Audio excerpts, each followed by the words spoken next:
Well, hey there, folks. John Duffin here, Duffin Media, coming at you live right here, whether you're on Facebook, whether you're on LinkedIn, whether you're on YouTube. We are thrilled to have all of you, right? So, no qualms, no pressure. What do we get to do today? I'm excited because we get to head in a slightly different direction. What we're going to deliver is over the next series of days, I'm guessing 5, by the way, because the whole topic happens to be my top 5 communications mistakes, blunders, if you will, things that go wrong that may seem random or unpreventable. I'm telling you, there are always clues and there are always signs. You want to optimize your communications? Here's a good way. Don't sabotage your business. So, if you are joining me on Facebook Live, greetings. It is great to have you here. And if you are, drop a note in the comments for me because I will see it and then I get to acknowledge you. LinkedIn Live, same deal. Thrilled to have you. And if you're here with me right now live, that's great. Again, drop a note in the comments. I'll see it. Same thing with YouTube. We welcome you all to our special, very special edition. What's my unprofessional business gear here? Well, I'll make it clear, by the way, which is this. If you're on the East Coast, and if you happen to be a Philadelphia Phillies fan, I'm going old school retro powder blue jersey. So go Phils, who'll be coming on in an hour. So I can promise you, if you're here with me live today, we're not going to be going terribly long. But I wanted to set the table because, honest to God, I think one of the things so often that happens is we think we're doing great.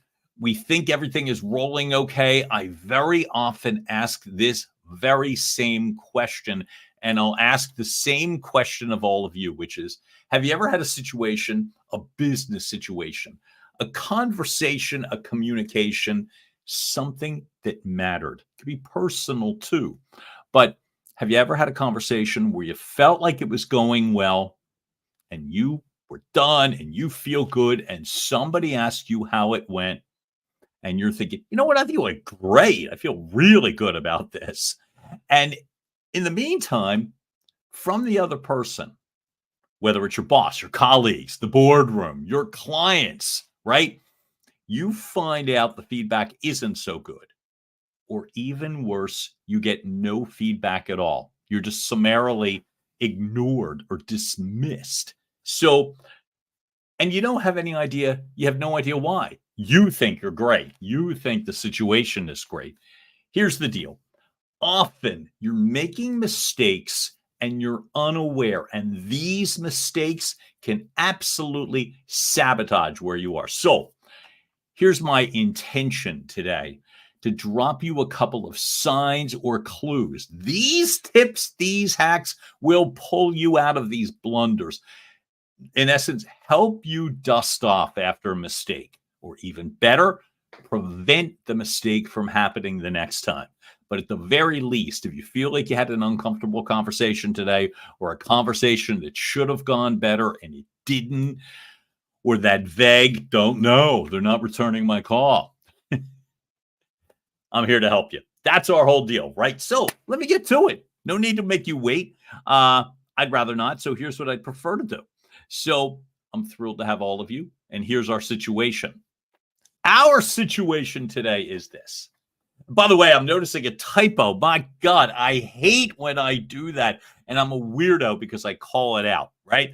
Obviously, for round 2, that will be corrected. I'm a weirdo with typos, right? That's a communications blunder. I'm going to tell you I did that intentionally so that you know what a blunder is.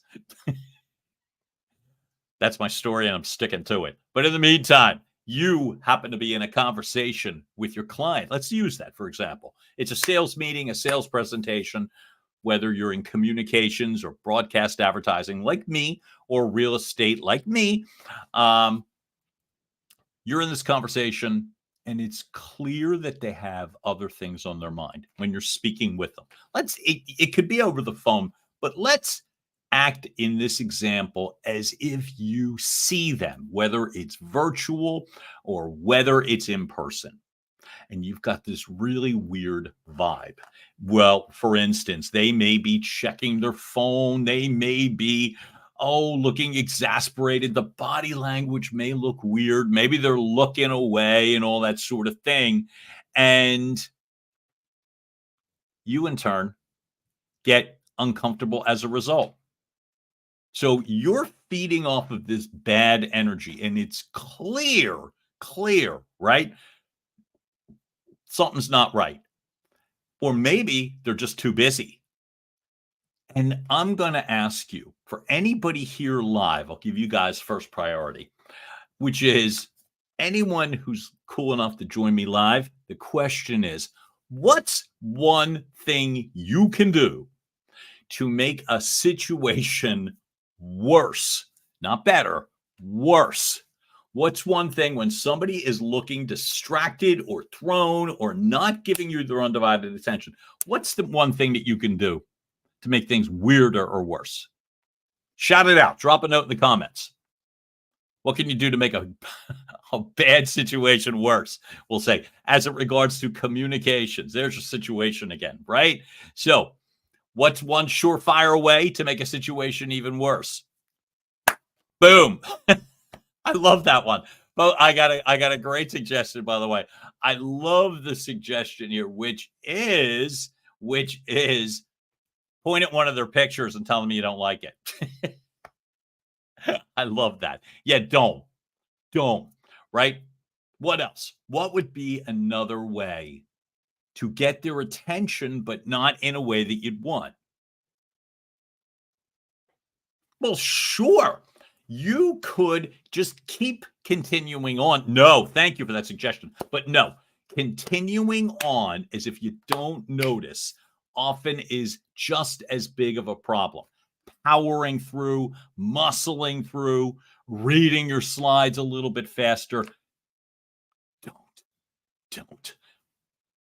Everything that I have found about effective communications, meaning an effective communication where you are able to move the needle forward. Whatever your intention is, you are closer as a result of the communications. When you make these blunders, you're actually walking backwards. You're not in as good of a situation.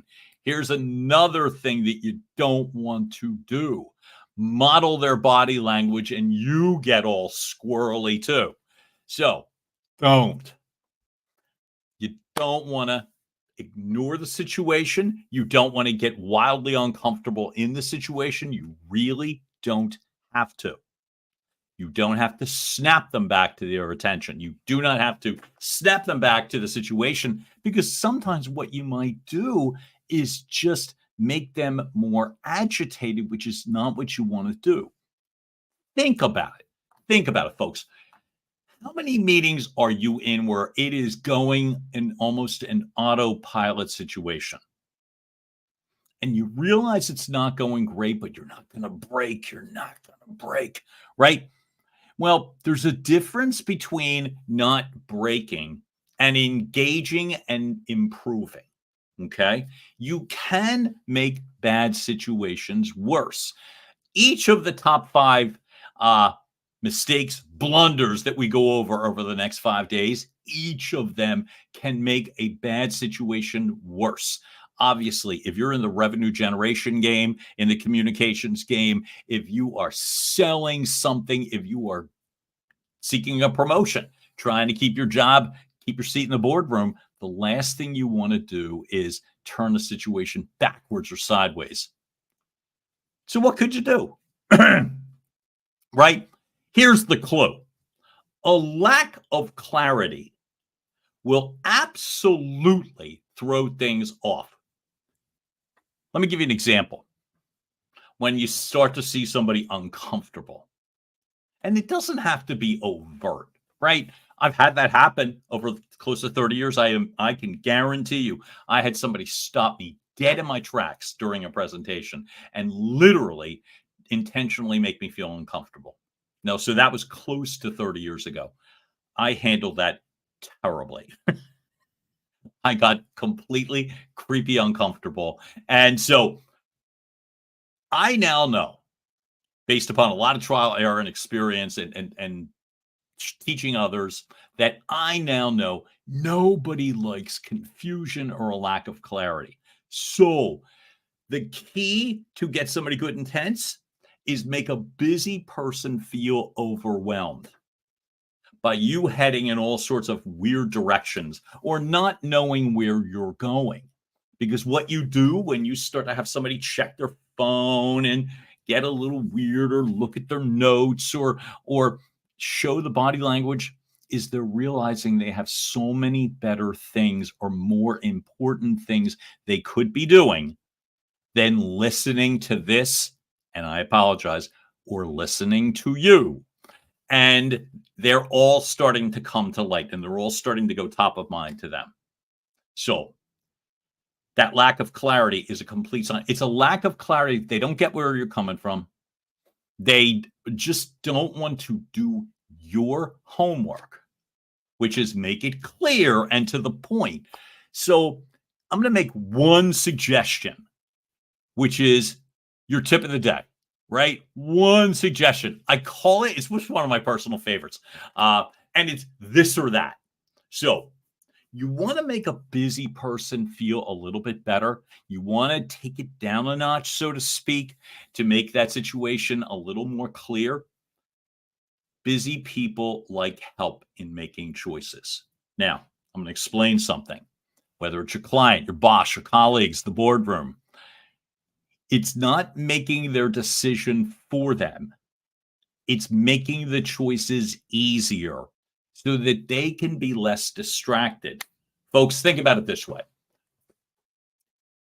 The people that are in senior leadership, their whole job is to solve problems. That's their whole job all day long. So each day, every day, a series of problems comes in front of them. Staff member, an irate client, a bad business situation. Give me an example, like of things that can go wrong in a business situation. Well, yeah, confusion, like we talked about. Exactly. Thank you. But also, too, the sense that overwhelm. So people can feel overwhelmed when their time is being invaded. And that's a very intentional choice of words. If you're meandering through some overly, pardon me, lengthy presentation, not being clear where you're going, the sense that this presentation or speech or conversation is never going to end, right? Make it easy. I call it this or that because it's just a cool way to say it. Give somebody two choices. At the very most, three. But because we call the game this or that, we're going to go with two choices. Right. So I'm going to give you an example. Busy person that's sitting up. Look, obviously, I can see that you're busy, and I get that. Keep it a business. Don't make it personal. I see you're uncomfortable is personal, subjective, and could be dead wrong. But what you could say is, look, I'll bet you're really busy right now. Here's what I'd like to propose. I can either continue along because I'll probably need about 20 more minutes. If you don't have that time, great. We can also continue this another time. Or I could, if you give me 5 more minutes, I can sum this up for you very quickly. Which would you prefer, to hear more detail or me to sum up the top line report? Which would you like better? Here's the good news. You're going to get an answer.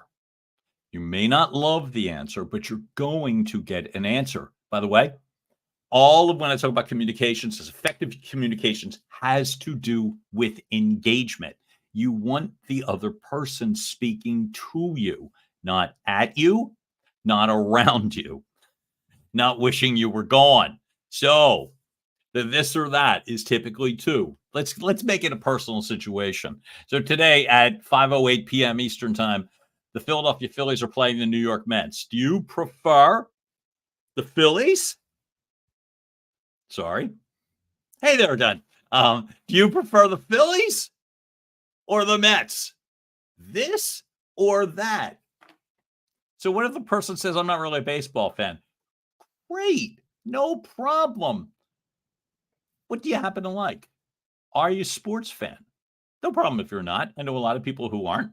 Um, Make the conversation more laser focused. And when you give somebody a choice, especially when they're in busy or overwhelm mode, number one, they appreciate it. Number two, they're going to help you.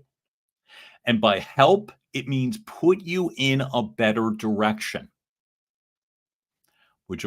Are you a fan of the Phillies or the Mets? I don't even like baseball. Is a better answer than vagueness or lack of clarity. By the way, remember when I had put up the slide before and I literally, and you should know, right? One of the things I wanted to make certain today was that you were not going to get barraged with slides. So the lack of clarity is one of the top 5 business mistakes you can make. There is a million ways to be unclear. I'm using an example, one, but folks, think about it. Think of all the times that you have had conversations where you didn't want to get to an important point, so you just kept meandering on and on and on and on. You're not doing anybody any favors. Tough conversations, business conversations, try to get to it. People that have a limited amount of time. And by the way, let me ask you, everybody who's here with me, do you feel you have too much time or not enough time during the course of a day? Yeah, me too. Me too. Yes, not enough. Even when I'm doing like busy work or what have you, not enough. So every moment to me now, while I don't want to sound overly important, time matters. For me, whether it's age or circumstance, or as I continue to build my business, which I'm abundantly grateful for, time matters. You don't have unlimited time. And I don't mean to sound all heavy, but I mean it. You don't have unlimited time. Neither does the person at the opposite side of the conference room table. They don't. Everybody's carrying something. So the old vantage point, get to it, help them. That's why I'm saying. So the number one mistake that you can make is being unclear. I've talked about in terms of our communications, distractions are death. What are distractions? Distractions are once I lose engagement with the other person, they're showing me signs of distractions. So today, the example has very much to do with somebody showing you outward physical signs of distraction. Again, checking their phone, not overtly. I mean, there's always rude people in the world, but I mean a situation where you're seeing either confusion, vagueness, or discomfort in the most subtle way. And so the ways that you can work about how can you be clear? Set your expectations in the beginning of a conversation. I'm going to shout out a high performance coach that I've worked with that I'm a massive fan of. His name is Dana Cavalier, former strength and conditioning coach for the New York Yankees and a high performance coach of the highest caliber. And I remember that Dana shared with me when I did a role play delivering a presentation. He's like, John, just get to it. Get to it in the first minute or two. People should be abundantly clear. Number one, what you're going to do. Number two, do it. So when I talk about today, for example, when I am done, which we'll be wrapping up momentarily, but when I'm done and I review this, and folks, when you're watching the replay, whether you want to see this a second time or if you're joining me after the fact and you want to see the replay again, do this for me. If you're watching, my intention now is always in the first couple of minutes to be clear with where I'm headed and giving a very specific example as to how I'm going to get there. Okay. So if I say, for instance, top 5 blunders, I better quickly in the next first couple of minutes identify what is one of them. not spend a half hour on ground rules or rules and regs or introducing books and chapters and verses. Get to it. Lack of clarity, you want to fix it? Be clear. Here's what I'd like to do. Here's how I'm going to do it. And then get to it. Do it. Asking, and when you see these signs of confusion, vagueness, discomfort, address them. Don't make it personal by saying you seem uncomfortable. What's up? Then we go back to the topic of the day. How do you make a bad conversation worse? Turn it personal. Don't, because some people get the really mixed signal of turning it personal means turning it judgmental. Here's what I want you to do is just say, hey, look, I'd like to make this, I'd like to move a little bit faster, or it seems as if you were busy. I'm sure you are. So no problem. Should I do this? Should we move at a top line clip where I can run through in the first 5 minutes? And then if we have additional time to continue, we take it. Or B, would you rather I go through the details? I probably need about 15 or 20 minutes to continue. Which of those would work better for you? And let them answer the question, right? And the this or that part can be any myriad of choices, but the rules, which there are very few rules, but here's one of them. A, keep it simple, get to the point. Number 3, with the this or that, 2 choices. Would you rather I do this, or would you prefer I do that? Both of them should be under the guise of helping them, not helping you, okay? So you'll get an answer. You'll get a sense of your own clarity in terms of how to head. People are surprisingly helpful, even if you're selling up to them or trying to build a relationship with somebody important. They're human. They like respect and they like things clear. So make them clear. I'm going to leave you with this. The number one thing of 5 to not do is be unclear and be vague. You can control this by, again, one last time, set the expectations. Remind the person why it matters to them, not to you. Again, set the expectations. Remind the person why it should matter to them, not to you. Number 3, get to it. Simply get to it. And if things tend to go a little bit sideways, bring it back, focus on the business, and ask the simple question, would you prefer I do this, or would you rather I do that? Which works better for you? And as you do that, here's what happens. Again, you build a stronger sense of engagement. You move forward in a direction that you actually should be moving. And then ultimately, as I've learned, those relationships tend to be progressive and they tend to generate something positive for you. So, folks, I'm going to leave it with this today. And I'm really grateful that you showed up for me. We got 4 more days that we get to do this. That's not a threat. It's a promise. And again, bite-sized chunks of information, nothing overly chatty or long. Practical tips that you can walk away and see point blank how I'm able to help. I've lived through these experiences. I don't just teach people. These have all been personal experiences that I've gone through that have worked for me. The techniques are proven. So I'm going to leave it at that. Now, I'm going to make this even really simple for you as well, too, which is anytime you need me, anytime you have anything that you would like to go over, I'm going to give you an easy way. Sorry that I'm flipping a bunch of pages. There you go. I want you to find me. All right. So I say find me easily as he flips through a bunch of slides. But see that QR code? Scan it. That gets you to my website, which has all my social media pages, the ability to be able to contact me. I'm offering a 50-minute discovery coaching call where we can make the conversation specific to you. That this or that, You get to make the choices. We make them together, this or that. So that 15-minute coaching discovery call, I get to focus on you. Scan that QR code and you'll get at me. You'll get my Calendly link. We will set some time. And then again, I get to bring the focus more specifically to you.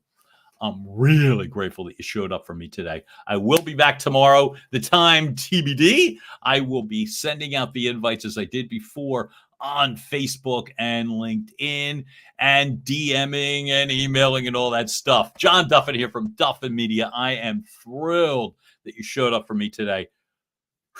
Wish us luck. Go Phils. If you're anywhere near in Philadelphia, go Phils. I'm very excited to get to continue this, and I'm very grateful to have you along for the ride. John Duffin, Duffin Media. Great to hang out with you. Talk soon. We will be back. Bye.